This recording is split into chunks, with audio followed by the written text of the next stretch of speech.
그 애는 내 딸이 아니잖아. 그 말 당신이 했잖아. 그 순간 윤혜원의 표정이 무너졌다. 그녀의 입술이 떨렸고 내가 그 말을 그대로 돌려줬다는 걸 깨달은 듯했다. 그리고 위층에서 발소리가 들렸다. 류지아가 울며 외쳤다. 내 인생이 끝났어요. 나는 커피잔을 내려놓으며 말했다. 아니, 그건 시작이야. 너희가 만든 세상의 끝이자. 내가 다시 일어서는 시작. 이 이야기는 한 남자의 몰락이 아니다. 가정을 위해 평생 땀을 흘리던 남편이 끝내 잔디 깎는 남자라 조롱받으며 버려졌을 때 그가 선택한 건 분노가 아니라 계산된 복수였다. 누구나 말한다. 가정이 무너질 땐 사랑이 식어서가 아니라 존중이 사라졌기 때문이라고. 그렇다면 그 존중을 짓밟은 자들이 맞이할 결말은 과연 무엇일까? 결말은 여러분의 예상을 완전히 뒤엎을지도 모릅니다. 여러분의 생각은 어떠셨나요? 댓글로 꼭 남겨주세요. 구독과 좋아요도 잊지 마시고 방탐정의 이중 파일과 함께 더 놀랍고 흥미로운 이야기 속으로 떠나봐요. 한기석이다. 얼마 전 내 삶에서 일어난 일을 들려주려 한다. 겉으로 보면 다들 평범하다고 생각했을 것이다. 아내 윤혜원, 그녀의 딸 류지아, 그리고 내가 땀 흘려 키운 조경업체. 그러나 집 안의 풍경은 외부에서 보이는 것과 전혀 달랐다. 경계는 이미 무너져 있었고 존중은 사라진 지 오래였다. 나는 10년 전 내 선택을 되묻지 않을 수 없었다. 계속 밟히며 살 것인가, 아니면 일어서서 끝을 낼 것인가. 23, 낡은 트럭 한 대와 중고 잔디깎기로 시작했다. 돈은 없었지만 손에는 굳은 살만큼 자부심이 있었다. 이제는 차량과 장비가 늘었고 현장팀이 돌아간다. 잔디깎기 손잡이를 내가 직접 잡는 건 내 맘일 때뿐이다. 열해의 땀이 쌓여서 남들 잔디를 골프장처럼 만든 날들이 되었다. 그래서 그 10년이라는 날은 나에게 뜻깊었다. 양재 근처 집에 부모님과 형제들, 친척들이 모였다. 스테이크를 굽고 상을 차리고 소박하지만 큰 잔치였다. 그날 밤은 내가 세운 것들을 함께 보는 날이었다. 형이 잔을 들며 우리가 보기엔 내가 제일 멀리 갔다라고 했을 때 박수가 터졌다. 솔직히 말하면 가슴이 뜨거웠다. 그런데 류지아가 그 분위기를 단박에 깼다. 휴대폰 화면을 긁으며 시선을 올리지도 않은 채 말했다. 어머님이 먼저 물었다. 대학 가서는 뭘 공부할 생각이니? 그 애는 가볍게 잘라 말했다. 글쎄요. 쓸모 있는 걸. 평생 잔디 깎는 사람은 되고 싶지 않아요. 탁에 정적이 흘렀다. 포크가 멈춰 섰고 웃음이 사그라들었다. 나는 천천히 그쪽을 보고 웃었다. 귀엽네. 의자에 기대며 덧붙였다. 그 휴대폰 누가 사줬더라? 기억 안 나나? 잔디 깎는 사람이. 류지아가 마침내 올려다보았다. 표정은 산뜻함이 아니라 신맛을 삼킨 사람처럼 일그러졌다. 나도 더 나은 삶을 원할 뿐이에요. 좋아. 나는 가볍게 웃으며 응수했다. 내 방식으론 널 고용할 사람 없을 거다. 내 팀은 나를 존중한다. 몇몇이 억지 웃음을 삼켰다. 류지아가 얼굴을 붉히려 했지만 윤혜원이 곧바로 나섰다. 그 애는 내 딸이 아니야. 윤혜원이 내게 노려보며 말했다. 그 애한테 그렇게 말하지 마. 적어도 자기 길은 아는 애야. 당신은 손으로 일하는 사람 신세가 됐잖아. 그 자리였으면 대부분 사람은 폭발했을 것이다. 소리를 지르거나 식탁을 박차고 나갔을지도 모른다. 나는 그러지 않았다. 나는 미소를 띠고 잔을 들었다. 맞다. 손으로 일해 이 집을 세우고 옷을 사고 그 애의 학비를 대준 사람이 나였다. 그게 족쇄라면 나는 그 족쇄를 받아들이겠다고 생각했다. 아버지의 눈빛엔 마침내라는 안도감이 보였다. 그러나 내 안에서는 웃지 않았다. 그동안 받은 모멸의 시간들이 쌓여 있었다. 류지아는 식사 내내 나를 외면했고 윤혜원은 당신은 아빠가 아니다. 그 애를 바로잡지 말라며 내 길을 꺾었다. 류지아가 늦게 들어오면 내가 어디 있었냐 물었고 윤혜원은 날 막아섰다. 문제가 있으면 나한테 직접 와라. 나는 스스로 합리화하며 넘어갔다. 어렸으니 그러려니 시간이 지나면 변하겠지 라고 스스로 달랬다. 윤혜원은 싱글맘으로 오래 살아왔으니 놓기 어려운 것쯤 안다며 나는 변명을 찾아냈다. 하지만 그날 가족 앞에서 10년을 바쳐 쌓은 내 노력을 깎아내리는 말을 들었을 때 어딘가 스위치가 켜졌다. 나는 주먹을 쥐지 않았다. 스테이크를 먹으며 형과 농담을 주고받았다. 화난 척을 통해 그들에게 만족을 주고 싶지 않았다. 진짜로 한 일은 다른 곳에 있었다. 나는 즉각 반응하는 사람이 아니다. 섣불리 흔들지 않는다. 나는 조준한다. 디저트가 나올 무렵 나는 이미 계획을 세우고 있었다. 내가 내 친아버지가 아니면 괜찮다. 하지만 공급자라는 사실만큼은 분명히 알려주겠다. 한기석이다. 그날 밤 나는 처음으로 알았다. 손을 거둔 사람의 집이 얼마나 빠르게 무너지는지를. 가족이 돌아간 뒤에도 윤혜원은 아무 일 없다는 듯 움직였다. 그릇을 정리하고 내 볼에 입을 맞추며 말했다. 오늘 수고 많았어요. 마치 조금 전 부모님 앞에서 내 체면을 짓밟은 일 따윈 없었던 것처럼. 나는 그저 그래, 잘 자. 라고만 답했다. 평소보다 훨씬 차분했다. 왜냐면 다음 날 아침 나는 일을 나가지 않을 생각이었으니까. 이제는 일터 대신 진짜 밭을 파야 했다. 이 집 안에서 내가 무엇을 지원하고 있었는지, 어디로 돈이 흘러가고 있었는지 직접 확인할 것이다. 그리고 다음번에 류지아가 내 앞에서 다시 비웃는다면 그 입으로 현실을 삼키게 만들어 줄 생각이었다.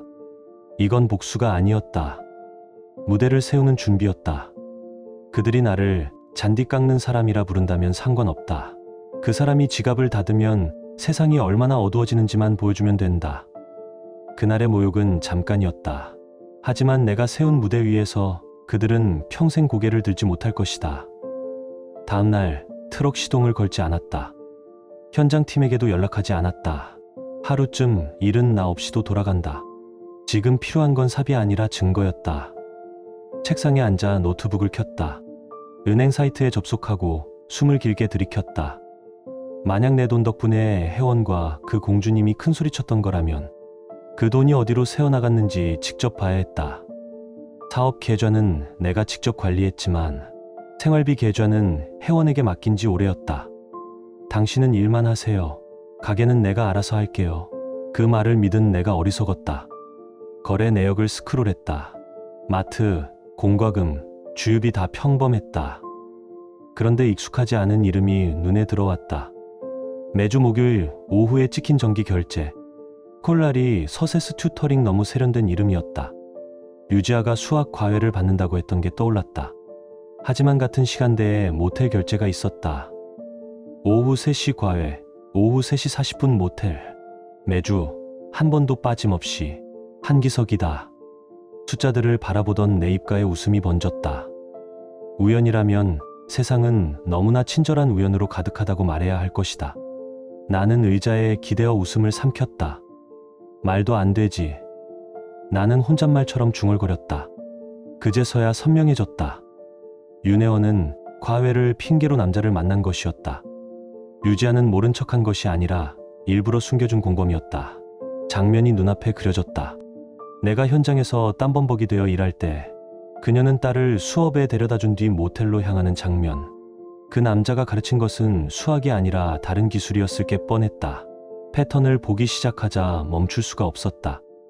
매번 같은 요일, 같은 시간, 같은 카드. 그리고 결정타는 공동계좌에서 모르는 개인 계좌로 흘러간 이체 내역이었다. 항상 생활비로 찍혀 있었다. 지난 6개월 동안 23번, 합계 3,500만 원. 나는 정부 청사 잔디를 깎으며 땀을 흘렸고 그 돈으로 그녀는 남자와의 은밀한 관계를 키워온 셈이었다. 나는 노트북을 덮지 않았다. 주먹을 쥐지 않았다. 그건 내 방식이 아니다. 나는 스크롤을 내리며 모든 내역을 캡처했다. 영수증이라는 폴더를 만들고 증거를 하나씩 정리했다. 감정에 휘둘리는 남편이 아니라 계약을 지키는 일꾼으로서 움직였다. 조경일은 잘못 재면 처음부터 다시 해야 한다. 재단 전에 치수를 재는 법을 나는 배웠다. 문서만으로는 불충분했다. 영상이 더 확실했다. 나는 전자제품 매장으로 가서 직원에게 말했다. 동네 보안용으로 카메라를 설치하려 합니다. 직원의 권유는 무시했다. 내가 원한 건 4K, 모션 감지, 영상 전용 카메라였다. 녹음 기능은 사용하지 않았다.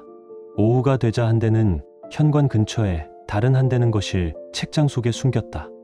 오래된 조경 교재들 사이에 자연스레 섞어 두었다. 휴대폰으로 피드를 확인하니 영상은 선명했고 타임스탬프도 정확히 찍혔다. 영상만으로도 나중에 호텔 영수증과 시간대를 맞춰 증명하기에 충분했다. 이틀 동안 나는 평상시처럼 행동했다. 윤혜원의 볼에 입을 맞추고 류지아에게 학교 얘기를 물었다. 겉으로는 아무 일도 없는 부부인 척했다. 하지만 밤이면 나는 영상을 확인했다. 그리고 그가 들어왔다. 장태준. 현관을 걸어 들어오는 그의 모습은 너무나 익숙했다. 마치 자기 집인 양 느긋했다. 처음에는 매주 목요일 모텔이었다. 내가 흐름을 끊으니 그들은 우리 집을 사용하기 시작했다. 호텔, 집을 오가며 패턴은 변하지 않았다. 내가 출근한 지 10분 뒤 그는 문을 열었고 2시간쯤 지나 셔츠를 바로잡으며 나갔다. 분노는 분명했지만 이제 그것은 차가운 계산이었다. 감정으로 폭발할 때가 아니었다. 나는 그들을 무너뜨릴 연료를 모으고 있었다. 그들 스스로 불이 붙은 줄도 모른 채. 한기석이다. 일주일이 지나자 영상은 수십 개가 되었다. 장태준의 출입 시간, 머문 길이, 윤혜원의 카카오톡 알림 시각까지 모두 일치했다. 내가 이제 퇴근한다고 보낸 메시지에 맞춰 그녀는 남자를 내보냈다. 정확히 15분 차이. 즉흥이 아니라 시스템이었다. 나는 모든 영상을 USB에 옮겨 트럭 공구함에 넣었다. 누가 지워버릴 가능성은 없었다. 그 다음 할 일은 증거를 법의 언어로 바꾸는 것이었다. 금요일 아침 법무법인 사무실 문을 열었다. 제 아내가 부정행위와 재산 유용을 하고 있는 것 같습니다. 변호사 신태호는 안경을 고쳤으며 내게 물었다. 증거 있습니까? USB를 건네자 그는 영상을 몇 개 틀어보더니 고개를 끄덕였다. 이 정도면 충분합니다. 이체 내역과 영상이 일치하면 손해배상과 상간자 위자료 청구가 가능합니다. 다만 지금은 들키지 마십시오. 타이밍이 중요합니다. 그 말이 내 귀에 박혔다. 타이밍. 직업에서도 이제 사안에서도 가장 중요한 단어였다. 나는 천천히 그러나 완벽하게 그 단어를 따랐다. 그들이 날 바보로 본다면 좋았다. 류지아는 과외를 가장했고 윤혜원은 변명으로 덮었고 장태준은 웃으며 문을 열었다. 하지만 나는 그들의 세상을 조용히 빼앗고 있었다. 계좌, 계약, 자산 모두 그들이 손댈 수 없는 곳으로 옮겨졌다. 그리고 무대가 완성되면 그들은 폭로뿐 아니라 빈손으로 길거리에 서게 될 것이다. 그들이 조롱하던 잔디 깎는 남자에게 자비는 없다는 걸 알게 될 것이다. 이번엔 내가 잔디를 깎는 게 아니라 그들의 숨통을 끊는 일이다. 첫 번째 수는 신용카드였다. 윤혜원과 류지아는 4명의 가족 카드를 사용하고 있었다. 쇼핑, 외식, 옷, 학용품 잦은 결제가 찍혀 있었다. 나는 은행에 신고했다. 최근 카드 결제 중 이상 거래가 포착됩니다.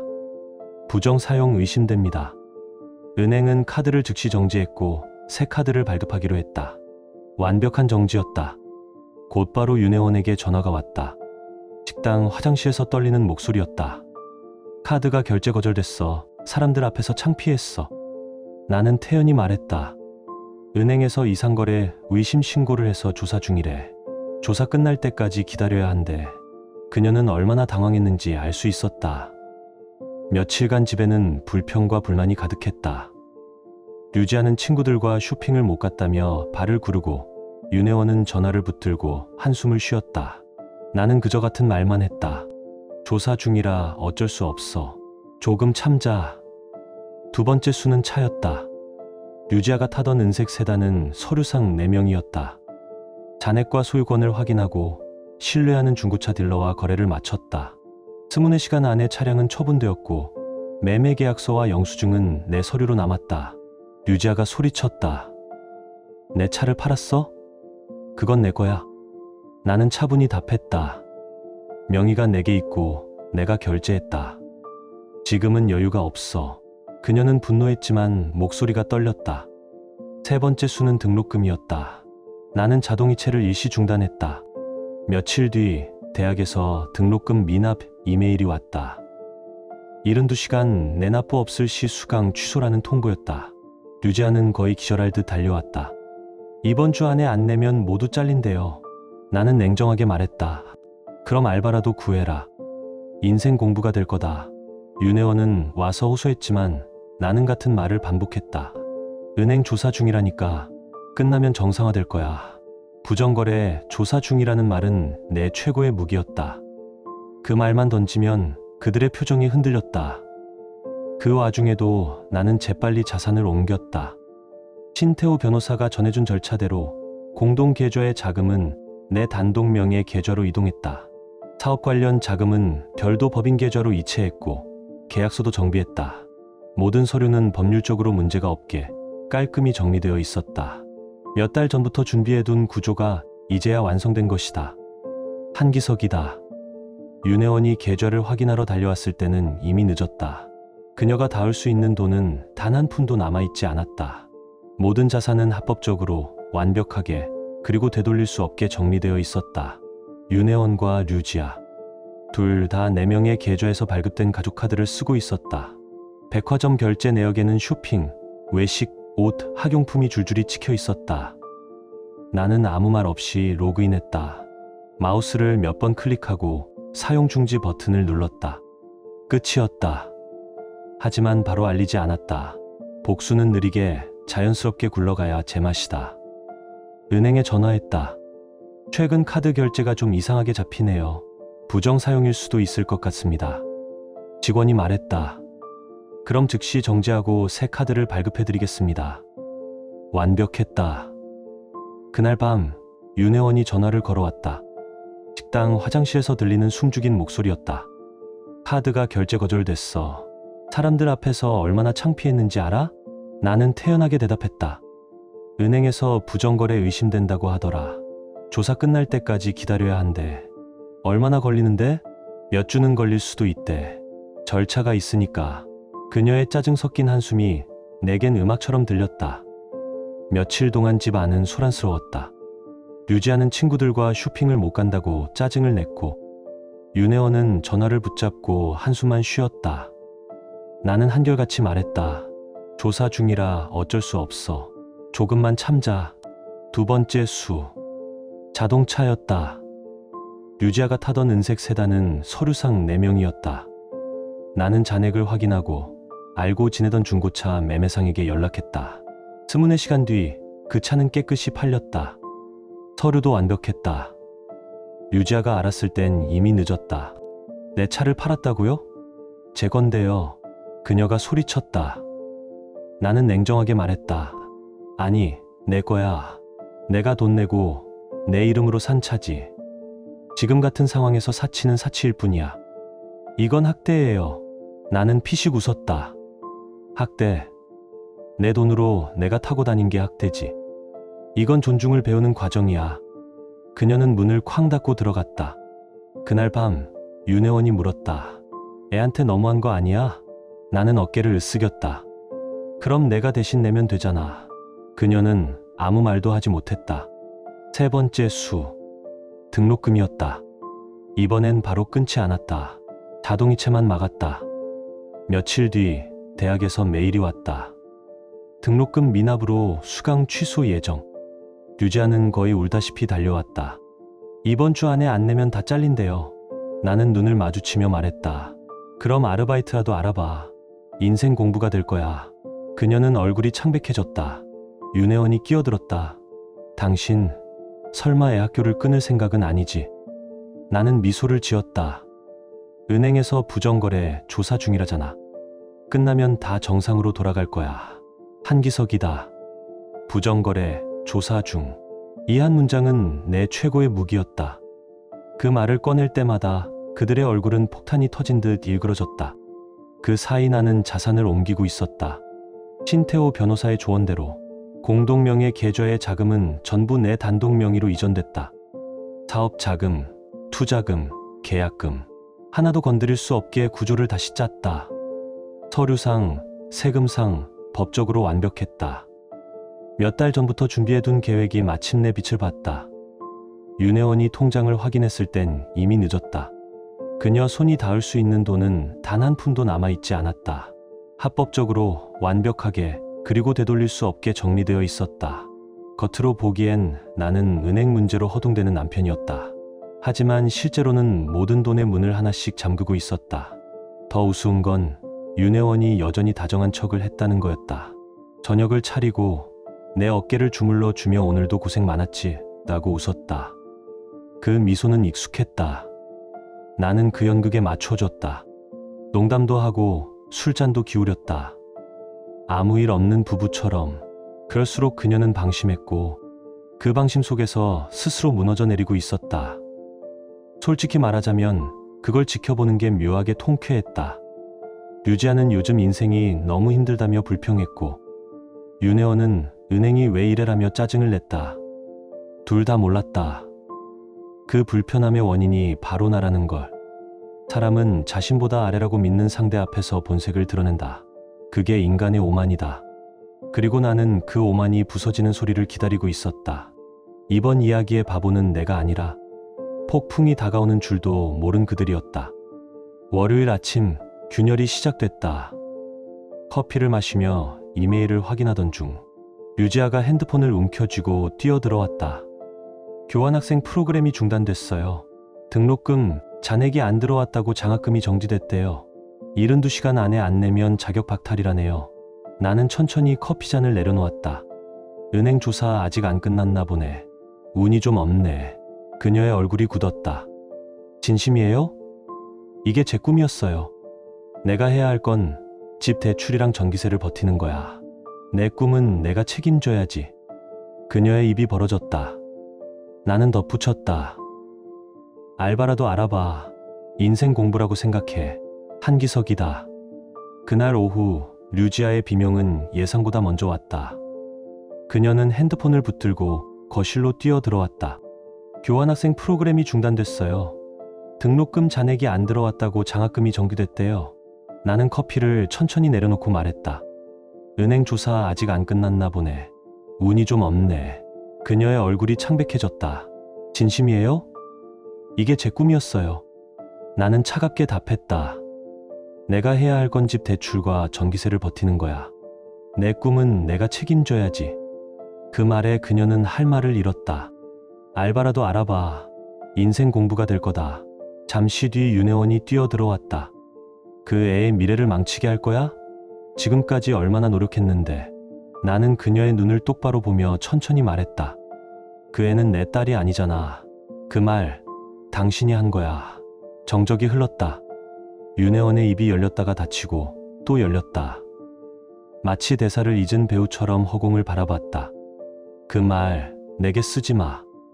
나는 웃었다. 쓴 게 아니야. 그냥 내가 했던 말을 반복했을 뿐. 그날 오후 현장에 있던 나는 거실 책장에 숨겨둔 카메라의 라이브 피드를 휴대폰으로 확인했다. 화면 속 프레임에는 윤혜원과 장태준이 있었다.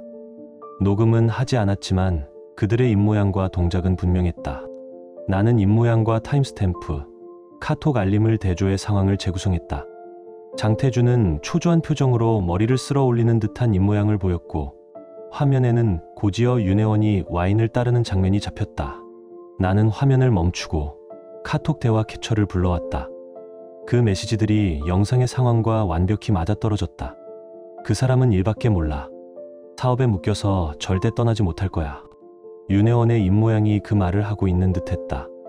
그리고 장태준의 눈빛은 초조했고 입모양으로는 위험해요라고 읽혔다. 나는 트럭 안에서 소리내어 웃었다. 분노가 아니라 확신의 웃음이었다. 이건 우연이 아니었다. 계산된 이용이었다. 윤혜원은 혼란스러운 여자가 아니었다. 철저히 계획된 인물이었다. 나를 은행처럼 쓰며 다음 남자를 시험하고 있던 여자였다. 류지아도 마찬가지였다. 그녀는 무죄한 피해자가 아니었다.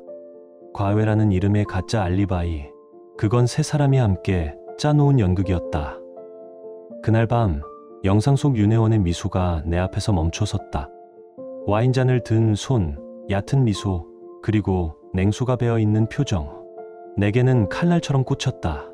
화면 속 그녀가 말했다인 모양으로, 그리고 뒤이어 뜬 메시지로 확인했다. 그럼 나는 뭐야? 그는 입모양으로 당신이랑 있고 싶지. 하지만 지금은 그대로 두는 게 맞아.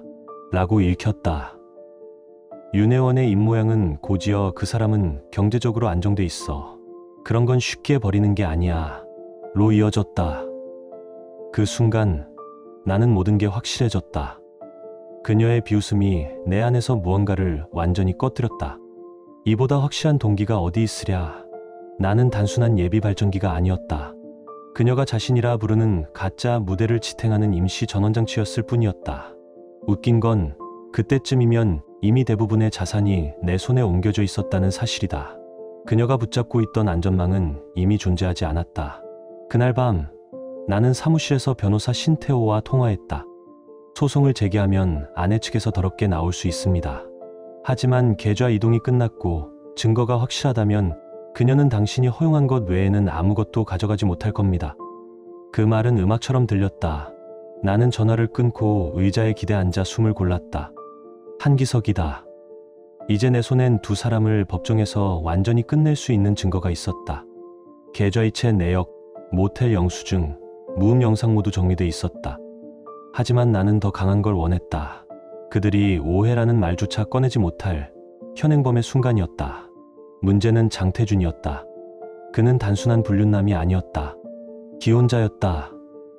그리고 그의 아내는 아무것도 모른 채 평범한 삶을 살고 있었다. 진짜로 진실을 들어야 할 사람은 바로 그녀였다. 영수증에 찍힌 이름 하나로 나는 남자의 신상을 찾았다. 검색 몇 번이면 충분했다. 이하린 근처 중학교 교사. SNS에는 남편과 두 아이가 함께 웃는 사진들이 가득했다. 보기만 해도 가정이라는 단어가 어울리는 사람. 그날 밤 나는 오래 고민했다. 그리고 결국 메시지를 보냈다. 이해합니다. 불편하실 거예요. 하지만 당신 남편이 제 아내와 관계를 맺고 있습니다. 증거가 있습니다. 직접 확인하고 싶으시면 말씀 주세요.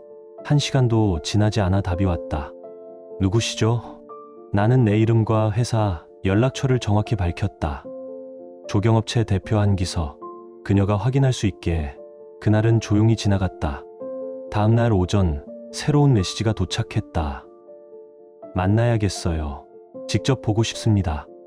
우리는 양재역 근처의 조용한 카페를 약속했다. 그녀는 검은 코트를 입고 나타났다. 눈 밑엔 잠을 못 잔 흔적이 역력했고 손은 가방끈을 꽉 쥐고 있었다. 나는 말없이 노트북을 꺼내 영상 파일을 열었다. 화면 속엔 장태준이 내 집 현관문을 여는 장면이 있었다. 그리고 곧 이어 윤혜원의 웃음소리가 겹쳤다. 영상의 타임스탬프는 모텔 결제 시각과 정확히 일치했다. 이하린의 얼굴이 하얗게 질렸다. 숨을 몰아쉬며 입술이 떨렸다. 저게 제 남편이에요. 나는 고개를 끄덕였다. 그리고 저게 내 아내입니다. 그녀는 잠시 말을 잃었다. 눈가가 붉어지며 숨을 고르듯 말했다. 얼마나 된 겁니까? 나는 준비해온 서류를 내밀었다. 6개월. 매주 목요일. 내 딸이 과외 간다는 그 시간마다 노트북 화면을 넘기자 은행 내역, 모텔 영수증, 결제 패턴이 이어졌다. 그녀는 떨리는 손으로 그 종이를 잡았다. 한참을 바라보다 조용히 고개를 숙였다. 한기석이다. 준비됐어요. 이하린의 메시지를 차 안에서 확인했다. 나는 답장했다. 근처 공원에서 보자. 같이 들어가자. 공원 벤치에 나란히 앉았다. 둘 다 말이 없었다. 그녀 얼굴은 밤을 새운 사람처럼 초췌했다. 짙은 화장 아래 다크서클이 선명했다. 나는 위로하러 온 것이 아니었다. 끝내러 온 것이었다. 확실해요? 내가 물었다. 이하리는 두 손을 꼭 쥐고 고개를 끄덕였다. 직접 보고 싶어요. 그 사람이 내가 보는 걸 봐야 해요. 그 말이면 충분했다. 우리는 함께 집으로 걸었다. 문을 조용히 열고 안으로 들어섰다. 현관 옆에는 아무렇게나 벗어놓은 구두 한 켤레가 놓여 있었다. 바닥에는 여자 재킷이 내동댕이 쳐져 있었다. 계단 아래로 웃음소리와 낮은 말소리가 흘러나왔다. 이하린의 어깨가 굳었다. 나는 손짓으로 따라오라 했다. 한 걸음, 또 한 걸음. 계단을 오를수록 소리는 분명해졌다. 목소리, 숨소리, 그리고 변명으로는 덮을 수 없는 장면들이 들려왔다. 나는 문고리를 잡았다. 마침내 문을 힘껏 밀어젖혔다. 한기석입니다.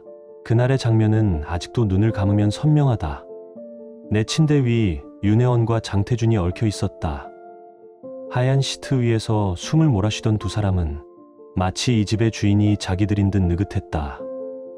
문이 열리자 장태준은 얼굴이 순식간에 하얗게 질리며 이불을 끌어올렸고 윤혜원은 비명을 삼키며 몸을 가렸다. 나는 문틀에 기대어 냉소를 띄었다. 요즘 과외는 참 현실적이네. 실습 위주라니. 그 순간 뒤에 있던 이하린이 터졌다. 이 개자식. 목소리에 분노와 배신이 섞여 있었다. 장태준은 더듬거렸다. 하린아, 설명할게. 설명. 내가 남의 아내랑 놀아난 걸? 내 앞에서 몇 달 동안 거짓말한 걸? 그녀의 눈빛이 날카롭게 갈라졌다. 좋아. 법정에서 보자. 집도 차도 내 월급까지 다 가져갈 거야. 그 말에 장태준의 얼굴이 완전히 무너졌다. 윤혜원이 급히 나섰다. 기석씨, 오해예요. 이건. 나는 비웃으며 잘랐다. 뭐가 오해야? 내 돈으로 둘이 놀아난 게. 그녀는 울며 내 앞으로 다가왔다. 제발 한 번만 들어줘요. 나는 주머니에서 서류 한 장을 꺼내 침대 위에 던졌다. 설명은 필요 없어. 이건 법원 임시 명령서야. 오늘 오전 판사 도장 찍혔고 이미 현관문에 붙어 있을 거다. 48시간 안에 나가. 윤혜원의 손이 떨렸다. 이건 내 집이야. 아니, 내 돈으로 산 집이지. 내 이름으로 된 집이고 그 규칙을 깬 건 너야. 그때 문가에서 발소리가 들렸다. 유지하였다. 창백한 얼굴로 우리를 바라보았다. 엄마, 무슨 일이야? 나는 그녀를 똑바로 보았다. 무슨 일이냐고? 네, 엄마가 내 과외 선생이랑 바람이 났고 넌 그걸 덮어줬지. 공부한다는 거짓말로.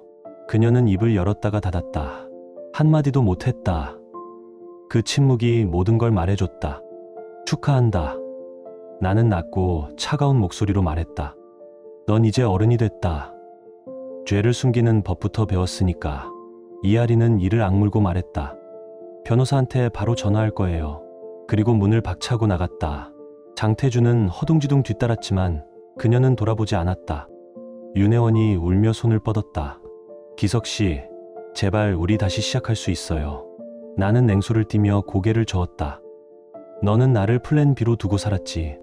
하지만 이제 안전망은 없어. 끝이야. 그녀는 그 자리에 주저앉았다. 손에는 법원 명령서가, 발밑에는 부서진 자존심이 흩어져 있었다. 나는 아무 말도 하지 않았다. 그 어떤 소리도 필요하지 않았다. 차 키를 들어 현관문을 열고 나섰다.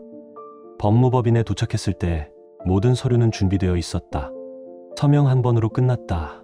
이혼 사유 부정행위, 재산 유용. 이 조합이면 그녀는 위자료 한 푼도 받을 수 없다. 그녀가 잃은 건 남편이 아니라 평생 자신을 떠받쳐주던 후원자였다. 밤늦게 집에 돌아오니 거실 불빛이 희미하게 남아있었다. 윤혜원이 담요에 쌓인 채 앉아 있었다. 탁자 위에는 법원 명령서가 그대로 놓여 있었다. 그녀는 떨리는 목소리로 말했다. 기석씨, 우리 얘기 좀 해요. 제가 실수했어요. 나는 가방을 내려놓으며 냉소를 지었다. 실수. 실수는 가스레인지 끄는 걸 깜빡하는 게 실수야. 넌 6개월 동안 작전을 짰지. 매주 모텔 예약하고 내 돈을 빼돌리면서. 한기석입니다. 윤혜원은 여전히 울고 있었다. 외로웠어요. 혼란스러웠어요. 그녀의 목소리는 갈라졌지만 그 말은 더 이상 내게 닿지 않았다.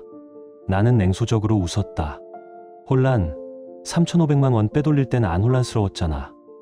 호텔 예약은 매주 정시에 했지. 이제 그만해. 불쌍한 척 그만하라고. 그때 그녀의 눈빛이 달라졌다. 눈물이 멈추고 목소리가 단단해졌다. 그래도 지아의 미래까지 망치진 마. 그 애는 죄 없어. 이탈리아 장학금이 걸려 있어. 정말 케어했다면 그건 계속 지원해 줘야지. 나는 벽에 기대 팔짱을 꼈다. 첫째, 죄가 없다고? 엄마의 거짓말을 알고도 덮어준 게 죄야. 둘째, 그 애는 내 딸이 아니지. 그건 내가 늘 강조했잖아. 내 목소리가 낮게 가라앉았다. 그러니까 이제 그 애의 미래도 내 책임이 아니야. 그 말이 제대로 꽂혔다. 윤혜원의 입술이 파르르 떨렸다. 내가 그녀의 말을 그대로 되돌려줬다는 걸 깨달은 순간이었다. 이번엔 변명도 눈물도 이어지지 않았다. 그때 위층에서 발소리가 들렸다. 류지아가 핸드폰을 움켜쥔 채 계단을 뛰어내려왔다. 눈가가 붉게 부어 있었다. 이탈리아 교환학생 프로그램이 완전히 취소됐어요. 장학금도 사라졌대요. 이게 무슨 뜻인지 알아요? 내 인생이 끝났어요. 나는 커피잔을 내려놓으며 담담히 말했다. 힘들겠네. 다음엔 엄마의 호텔 과외 덮어주기 전에 2번 생각해. 그녀의 얼굴이 일그러졌다. 이건 불공평해요. 당신이 이렇게 하면 안 돼요. 불공평. 나는 비웃었다. 진짜 불공평한 건 내가 가족 앞에서 조롱당한 거야. 행동에는 결과가 따르는 법이지. 그게 어른 세상이야. 류지아는 울음을 터뜨리며 계단을 뛰어 올라갔다. 윤혜원이 다급히 몸을 일으켰다. 제발 그 애의 미래까지 망치지 말아요. 제 잘못이에요. 그 애는 죄 없어요. 나는 고개를 저었다.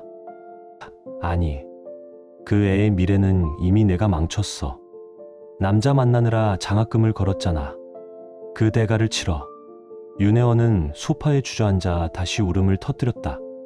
하지만 이번엔 진심이 느껴지지 않았다. 눈물조차 연극처럼 보였다. 나는 더 이상 그 장면을 볼 이유가 없었다. 다음 날 아침, 이하리는 망설이지 않았다.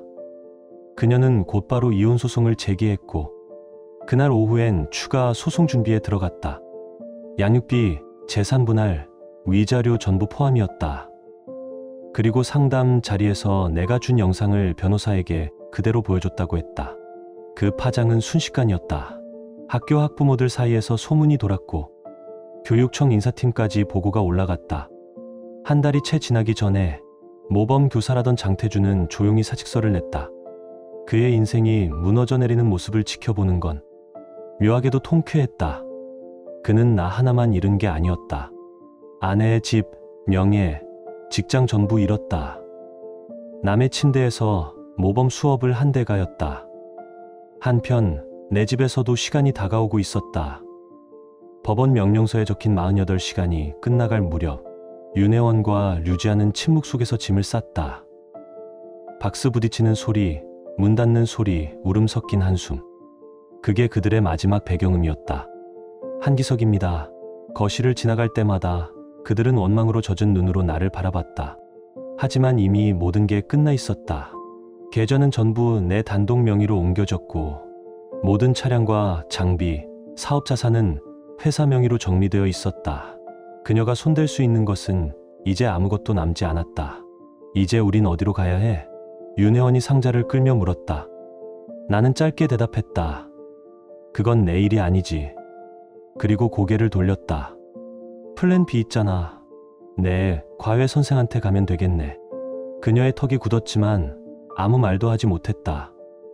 이미 알고 있었을 것이다. 이하린이 그 남자를 법적으로 끝장내고 있다는 걸. 그날 밤 집은 텅 비어 있었다. 가식적인 웃음도 억지 대화도 사라졌다. 단지 두 기생들이 무료 인생이 끝났다는 걸 깨닫는 소리만 남았다. 나는 그 밤에 집에 있지 않았다. 호텔 스위트를 예약하고 룸서비스를 시켰다. 스테이크, 와인, 그리고 조용한 음악. 폭풍이 지난 자리에 남는 건 언제나 고요다. 그 고요 속에서 나는 오랜만에 제대로 잠이 들었다. 왕처럼. 이틀 뒤 나는 집으로 돌아왔다. 문을 여는 순간 공기가 달랐다. 상자도, 짐도, 향수 냄새도 사라져 있었다. 혹시 벽에 낙서라도 했을까 싶었지만 모든 게 깨끗했다. 존중해서가 아니라 두려워서였다. 그녀도 알았으니까. 이 증거를 가진 내가 어떤 소송을 걸 수 있는지를. 조용한 집 안을 걸었다. 마룻바닥 위로 내 발소리만 울렸다. 돈 냄새도, 위선도, 거짓도 사라지고 남은 건 평화였다. 그리고 정의는 생각보다 빨리 돌아왔다. 민사소송은 길게 가지 않았다. 2달 뒤 열린 재판에서 판사는 내 변호사의 서류를 천천히 훑어보고는 고개를 끄덕였다. 3,500만 원의 불법 이체, 생활비라며 포장된 사기성 지출, 그리고 모텔 출입 영상. 판결은 냉정했다. 윤혜원은 전액 변제, 이자와 변호사비까지 포함해 약 4천만 원. 법정에서 마주한 그녀의 얼굴은 참담했다. 그 한 장면만으로도 내가 쓴 모든 변호사비가 아깝지 않았다. 그녀는 이혼 때문이 아니라 자신의 황금알 낳는 거위를 잃어서 울고 있었다. 그 눈물이 내겐 가장 완벽한 승리의 증거였다. 류지아의 이탈리아 장학금도 마찬가지였다. 그토록 자랑하던 꿈은 이제 끝났다.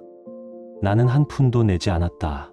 프로그램은 다른 학생으로 자리가 채워졌고 그녀는 집에 앉아 자신의 꿈이 사라지는 걸 지켜봐야 했다. 일주일 뒤 낯선 번호로 문자가 왔다. 죄송해요. 잘못했어요. 장학금 다시 시작할 수 있게 도와주세요. 졸업하면 꼭 갚을게요. 나는 2번 읽고 미소를 지었다. 그리고 지웠다. 답장은 없었다. 내 딸이 아니니까 내 문제도 아니었다. 한편 장태준의 인생은 더 빨리 무너졌다. 이하리는 허세가 아니었다. 이혼 소송, 재산 분할, 양육비 전부 걸었다. 그는 평생 갚을 수도 없는 금액에 묶였다. 게다가 학부모들 사이에 번진 소문이 학교로 흘러갔다. 기혼 교사가 학생의 새어머니와 불륜을 저질렀다. 그 한 문장으로 끝이었다. 학부모들은 그를 거부했고 학교는 조용히 사직을 권고했다. 한 달 만에 존경받던 교사는 백수로 전락했다. 기석이다. 나는 그의 인생이 무너지는 것을 보며 한숨조차 쉬지 않았다. 이제 그건 그의 문제였다. 그리고 이하리는 그걸 완벽히 처리하고 있었다. 냉정했고 단호했다. 그 방식이 마음에 들었다. 정확했고 깔끔했다. 나는 더 이상 그 집에 머무르지 않았다. 위선의 냄새가 남아있는 곳에 머물 이유가 없었다. 결혼 전에 이미 4명이었던 집을 시장에 내놨다. 3주 만에 팔렸다. 그리고 새 아파트를 샀다. 도심의 고층, 창 너머로 한강 불빛이 반짝였다. 처음 그곳에 들어섰을 때 비로소 알았다. 나는 그동안 발목에 닻을 달고 살았다는 것을. 이제야 완전히 자유로워졌다. 사업도 달라졌다. 계절을 빨아먹던 기생들이 사라지자 숫자가 달라졌다. 매출, 수익, 계약 전부 상승했다. 3번째 지점을 검토하기 시작했다. 10년 전 나는 트럭 한 대와 잔디깎기로 시작했다. 지금은 서울권에서 손꼽히는 조경업체의 대표가 되었다. 쓸모없는 짐을 잘라내면 나무는 더 잘 자란다. 어느 저녁 새 아파트 창가에 서서 도시의 불빛을 바라봤다. 손에는 위스키 한 잔. 이번엔 나 자신에게 투자했다. 그때 전화가 울렸다. 이하린이었다. 소송 결과를 전했다. 그녀는 집과 아이들 양육권을 얻었고 장태준은 부모님 집으로 돌아갔다고 했다. 호텔방에서 모범 수업을 하던 남자가 이제는 세탁비를 걱정하는 신세가 되었다. 그 순간 모든 것이 명확해졌다. 윤혜원과 류지아는 나를 잔디 깎는 남자로 봤다. 가벼운 존재, 이용해도 되는 사람. 하지만 나는 버려질 사람이 아니었다. 내가 있었기에 그들이 누리던 삶이 있었다. 내가 손을 떼자 그들의 세계는 순식간에 무너졌다. 나는 그들의 공격을 견디지 않았다. 그 공격을 역이용해 내 인생을 다시 세웠다. 내 집, 내 돈, 내 미래 전부 온전했다. 그들의 꿈은 사라졌고 그들의 명예는 부서졌다. 나는 쓰러지지 않았다. 오히려 더 단단해졌다. 더 자유로워졌다. 가끔은 복수의 말이 필요 없다. 드라마틱한 결말도 장광설도 필요 없다. 그저 빼앗겼던 것을 되찾고 문을 닫고 다시는 돌아보지 않는 것. 결국 그들이 비웃던 잔디 깎는 남자는 그들의 인생에서 그들을 완전히 잘라낸 사람이었다. 지금 당신의 마음은 어떤가요? 이 이야기를 따라오며 떠오른 감정이나 생각이 있다면 댓글로 남겨주세요. 사랑과 배신, 그리고 복수. 차갑게 끝맺은 이 짧은 이야기 속에서 혹시 잊고 있던 감정을 떠올리셨나요? 좋아요와 구독, 그리고 공유는 이런 이야기가 더 많은 사람들의 하루에 조용히 스며들 수 있는 힘이 됩니다. 끝까지 함께 해주셔서 감사합니다. 오늘 당신의 하루에도 조용한 평안과 따뜻한 용기가 함께하길 바랍니다.